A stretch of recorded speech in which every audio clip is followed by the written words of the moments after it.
He wrote about a world that no longer existed, not as history, but as something closer, as memory shaped into language.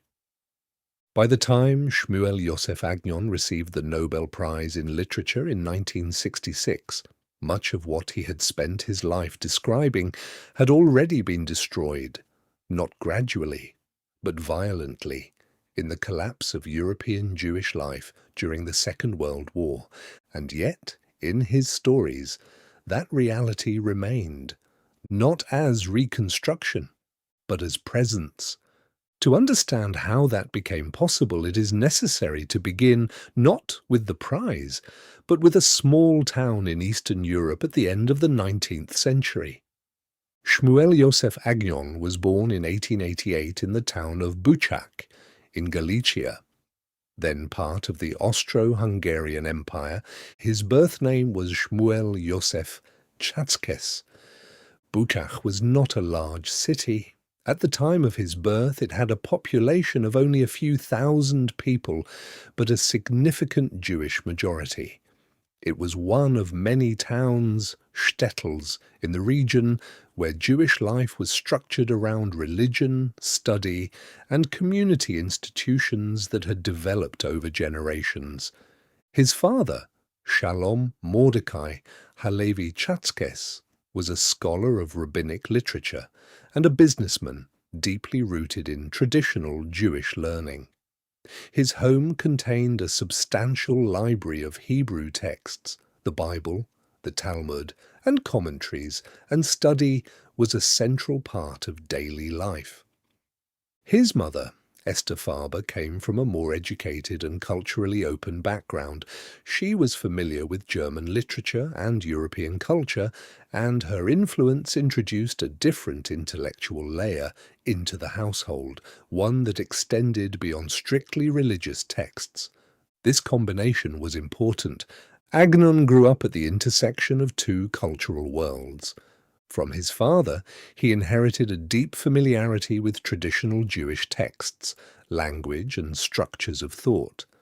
From his mother, he encountered European literature and a broader intellectual horizon. He was exposed early to multiple languages: Hebrew, the language of sacred texts; Yiddish, the language of everyday life in the town; and German, the language of the empire and of modern culture. These were not simply tools of communication, they represented different cultural frameworks. From an early age, he read extensively. He studied the Hebrew Bible and rabbinic literature, but he also encountered Hasidic stories, folk narratives, and later, European literature. This mixture of influences would become one of the defining features of his writing, a style that combined biblical language with modern narrative form. He began writing as a teenager. By the early 1900s, still in his teens, he was already publishing short pieces in Hebrew journals.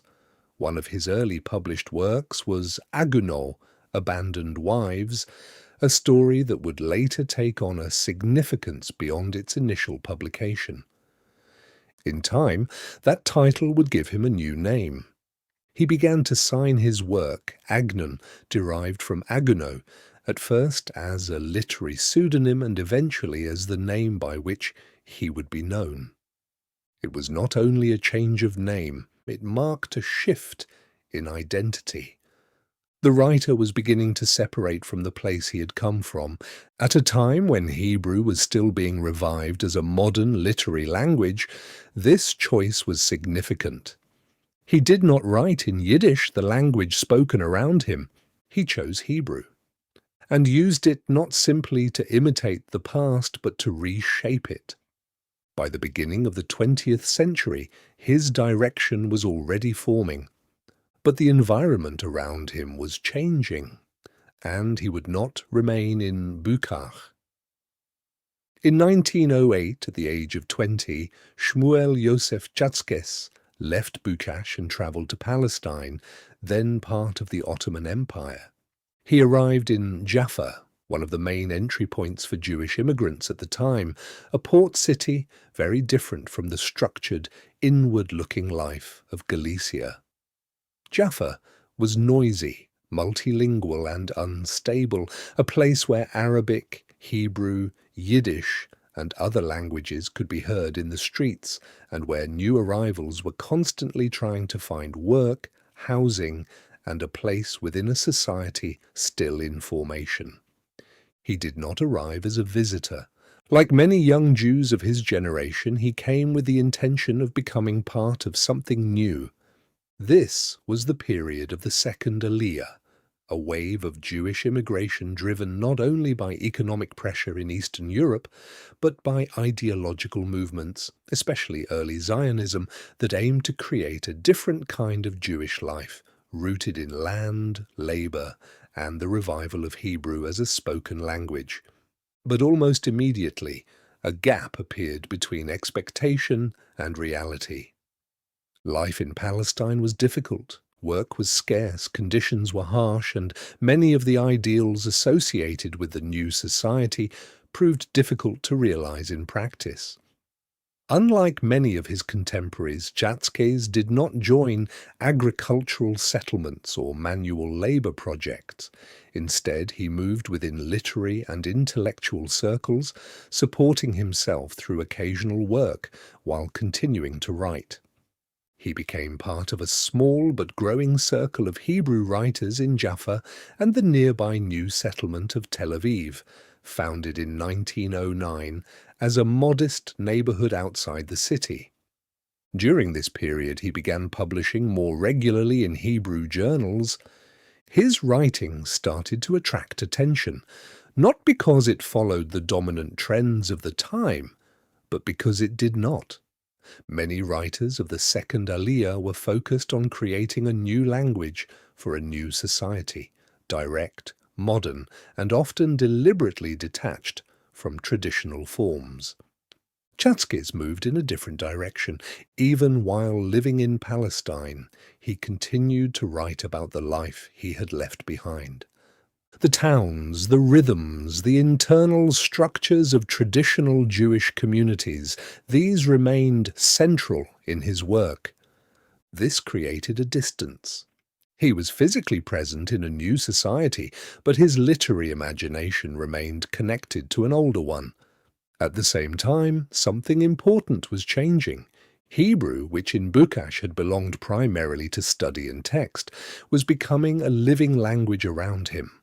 Spoken in daily conversation, used in newspapers, and gradually forming the basis of a modern literature. He was part of that transformation, but not fully defined by it. In Jaffa, he stood both inside and outside the society that was being built, and that position, neither fully aligned with the past nor fully absorbed into the present, would remain central to his work. It was during these years that his identity as a writer began to take a more definite shape. But the next step would not take place in Palestine. It would take him back to Europe and into a very different environment. In 1913, Shmuel Yosef Chatzkes left Palestine and moved to Germany, settling in Berlin, which at the time had become one of the main centers of Jewish intellectual and literary life in Europe.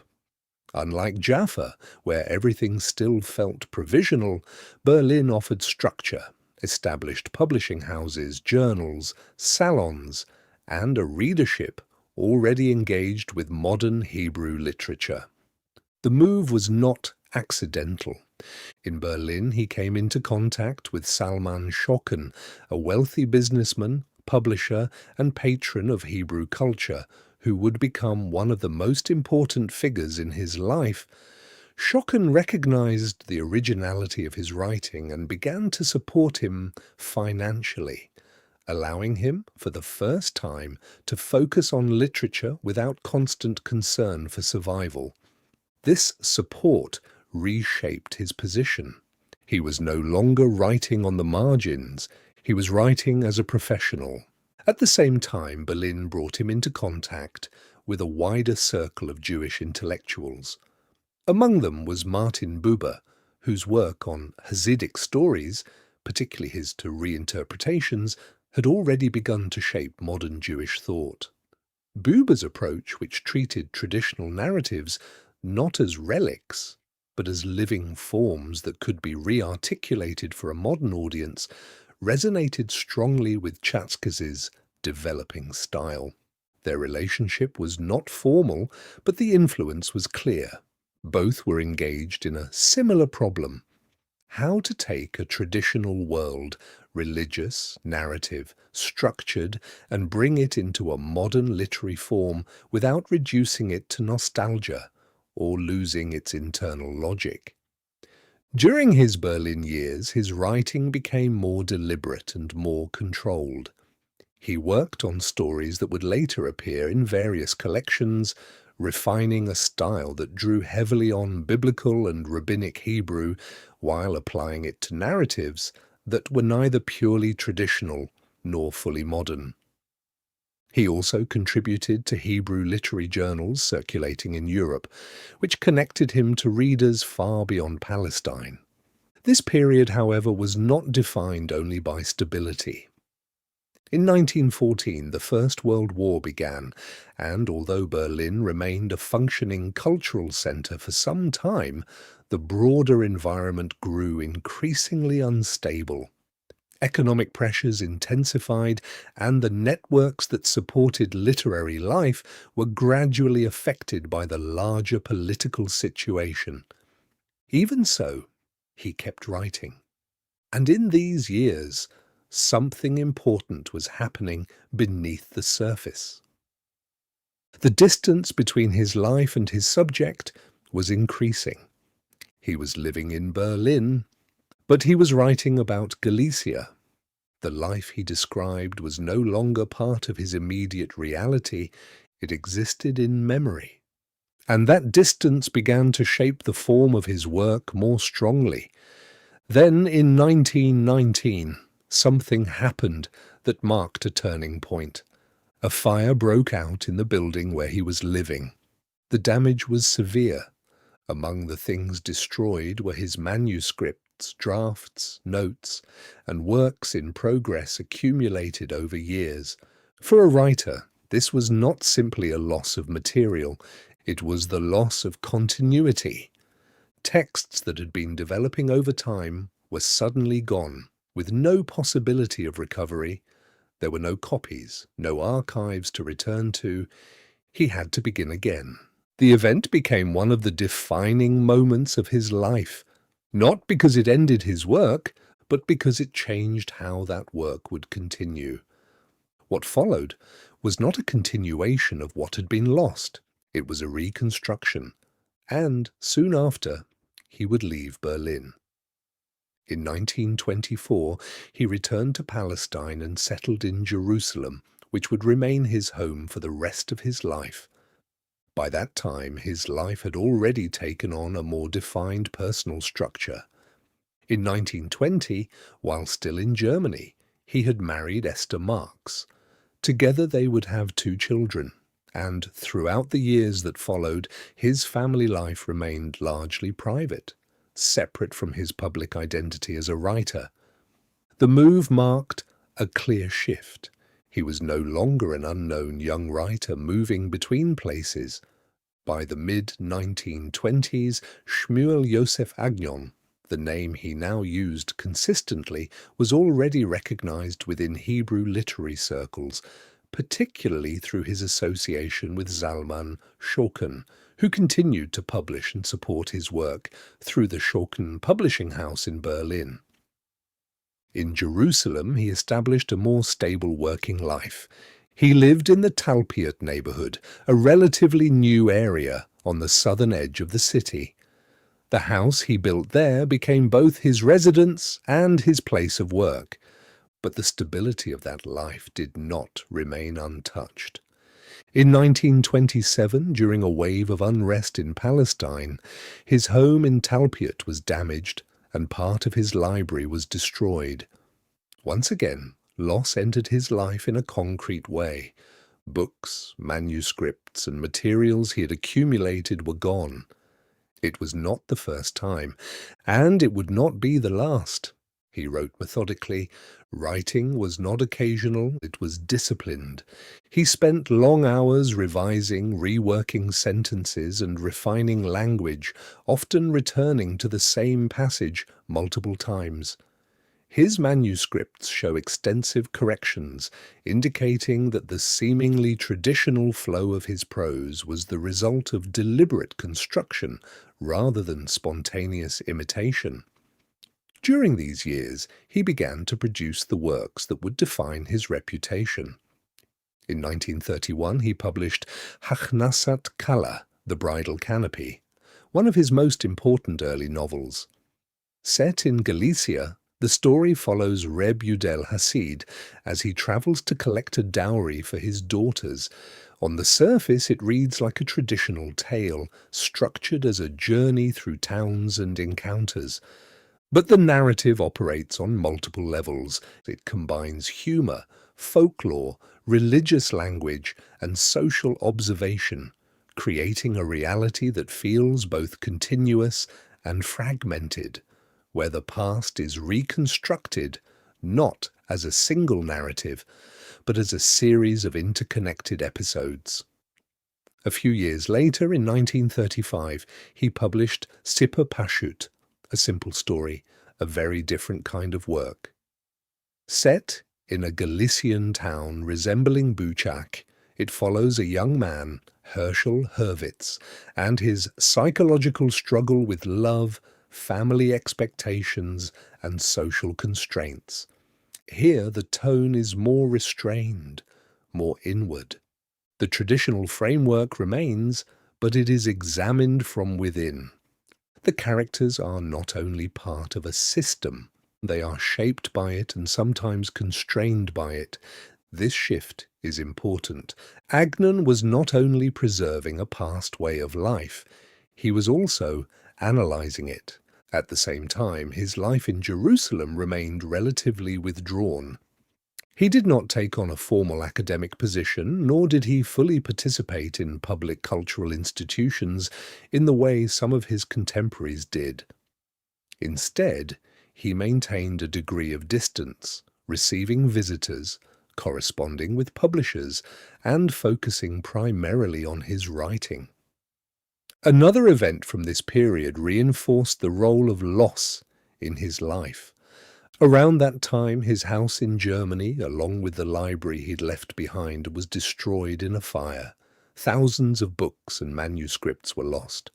It was the second time his work had been destroyed, and once again, the result was not withdrawal. He continued. If anything, these events reinforced the way he approached writing, not as accumulation, but as reconstruction. By the 1930s, his position within Hebrew literature was firmly established. He was not the most public figure, but he was increasingly seen as one of the most distinctive, a writer whose work did not follow the dominant direction of modern Hebrew prose, but defined its own. And as Europe moved toward catastrophe, the distance between the life Agnon described and the reality that still existed began to close in a way that could not be reversed. From Jerusalem, he followed events in Europe with growing concern. He remained in contact with readers, publishers, and acquaintances connected to the German Jewish cultural world, including Salman Schocken, whose publishing house in Berlin had played a central role in bringing his work to a wider audience. But by the mid-1930s, that environment was already under pressure. And after 1933, with the rise of the Nazi regime, it began to collapse. For Agnon, this was not only political, it was personal. The towns, communities, and forms of life that had shaped his childhood, the same ones he continued to reconstruct in his writing, were now directly threatened. During these years, he kept writing in Jerusalem, but the tone of his work deepened. In the early 1930s, he returned to Europe and visited his birthplace. Buchash. The visit was not a simple homecoming. The town was still there, but it no longer existed in the same way. What he encountered was not continuity, but change. A familiar place altered by time, distance, and the slow erosion of the structures that had once defined it. This experience left a lasting impression. In 1939 he published Oreach Nata Lalun, A Guest for the Night, one of his most important novels. The story follows a narrator who returns to his hometown in Galicia after the First World War and finds it profoundly changed, physically diminished, socially fragmented, and spiritually altered. The town still exists, but something essential has been lost. The novel is structured as a return, but not a restoration. What the narrator encounters is not continuity, but absence, a place that appears familiar, yet no longer functions as it once did. The parallels were clear. Even before the full scale of destruction became known, Agnon was writing about disappearance. Not as an event, but as a condition. At the same time, his life in Jerusalem remained outwardly stable. He lived and worked in relative isolation, surrounded by books and manuscripts, in a space often described by visitors as ordered and quiet, almost insulated from the outside world. Accounts from contemporaries describe his method. He wrote by hand, revised extensively, and often recited passages aloud, testing their rhythm. Language for him was not only meaning, it was structure. It had to sound correct. This attention to detail was not incidental. It was central to how his work functioned. As the 1940s began, news from Europe became more fragmented and then, gradually, more clear. The destruction of Jewish communities, first through persecution, then through systematic extermination, transformed the context in which his work was read. After the war, it became impossible to separate his writing from what had happened. The life he described was no longer changing, it had been destroyed, and yet, in his texts, it remained intact, not untouched, but present. This altered the position of his work. Readers no longer approached it only as literature. They approached it as something closer to memory, not personal memory, but cultural memory, preserved in a form that could survive the loss of the reality it described. Agnon did not respond to this shift by changing his method. He did not turn toward direct historical writing. He continued to work in the same way, through narrative, through reconstruction, through language.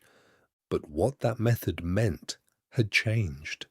It was no longer only a literary choice. It had become, in effect, a form of preservation. And in the years that followed, that role became more visible, not only to readers, but to institutions.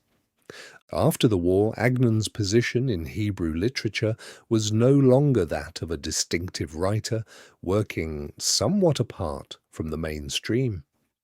He was now seen as one of its central figures.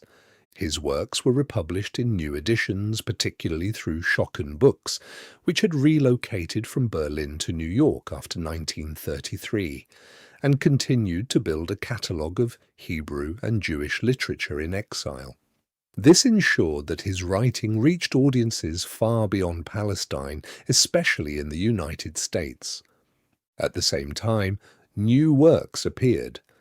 In 1945 he published Timol Shilshom, Only Yesterday, often considered his most complex novel.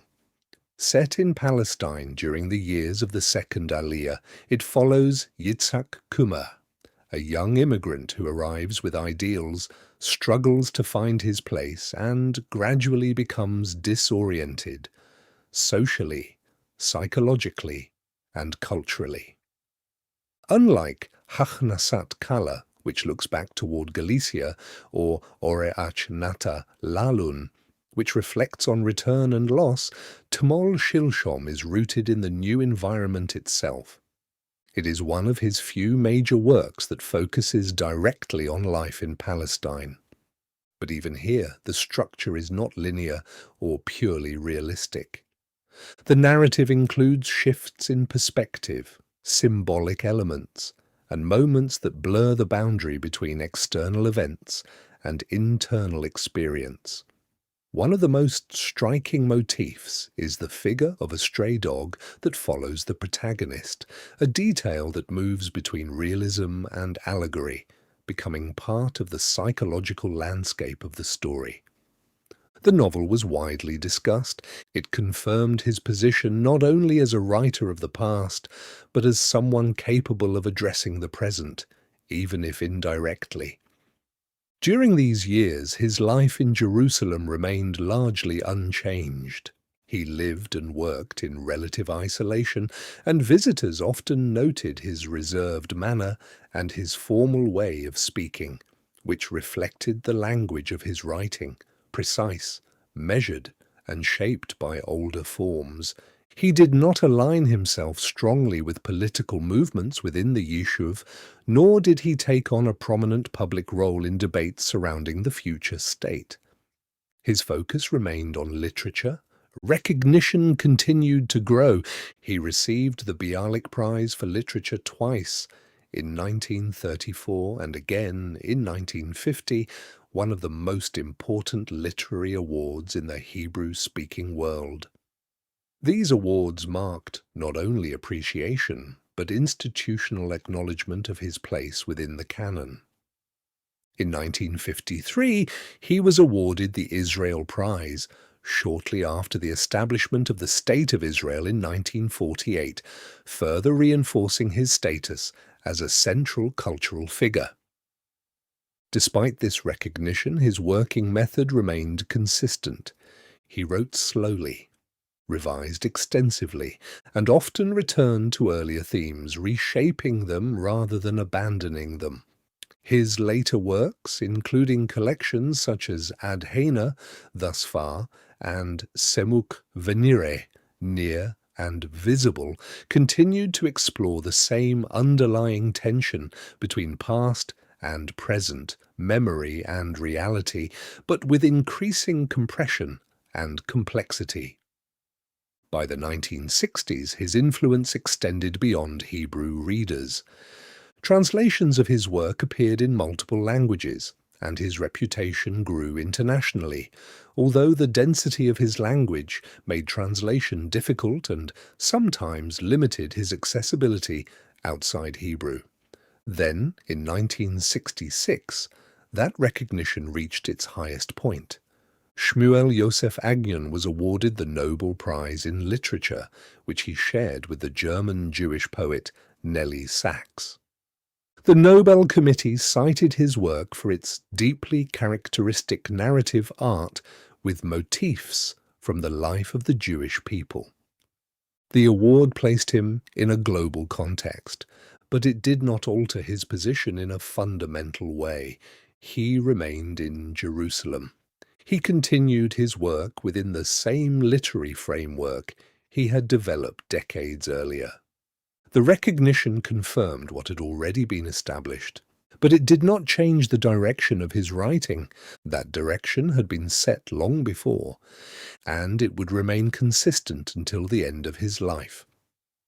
After receiving the Nobel Prize in 1966, Agnon became, in a formal sense, one of the most recognized writers in Israel. His name was no longer limited to literary circles. It had become part of public culture.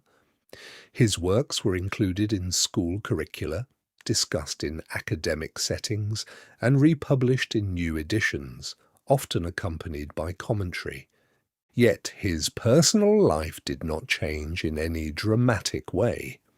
He remained in Jerusalem, receiving visitors, scholars, and young writers who came to see him, not only as an author, but as a figure already associated with a disappearing literary tradition. At the same time, new works continued to appear. In 1967, he published Ir U Meloa, A City in Its Fullness, a collection of stories centered on Butsakh, his birthplace, presented not as a single narrative, but as a series of interconnected episodes, characters, and fragments. The structure itself was significant. It did not attempt to recreate the town as a complete, unified whole. Instead, it assembled it, piece by piece, through memory, anecdote, and narrative reconstruction. By that point, the town he described no longer existed in the form he had known. The book became one of the most detailed literary reconstructions of that lost reality. There is a story from those years that reflects how he was perceived.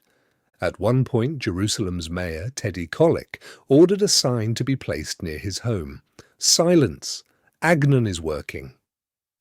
It was a small gesture, but it captured something essential. By then, his work was no longer seen as private. It was treated as something that belonged to a larger cultural space. In 1969, he suffered a stroke. His health declined, writing became more difficult, though he continued to work as long as he was able. On February 17, 1970, Shmuel Yosef Agnon died in Jerusalem at the age of 81. He was buried on the Mount of Olives. By the time of his death, his position was firmly established. He was not only a major writer, he was seen as a central figure in the development of modern Hebrew literature.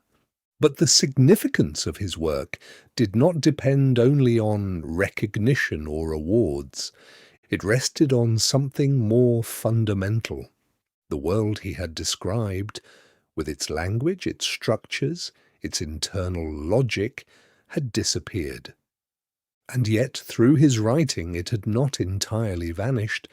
It remained accessible, not as history, but as something that could still be experienced, through language, through narrative. Shmuel Yosef Agnon did not try to preserve that world in a literal sense. He did something more precise. He made it possible to return to it.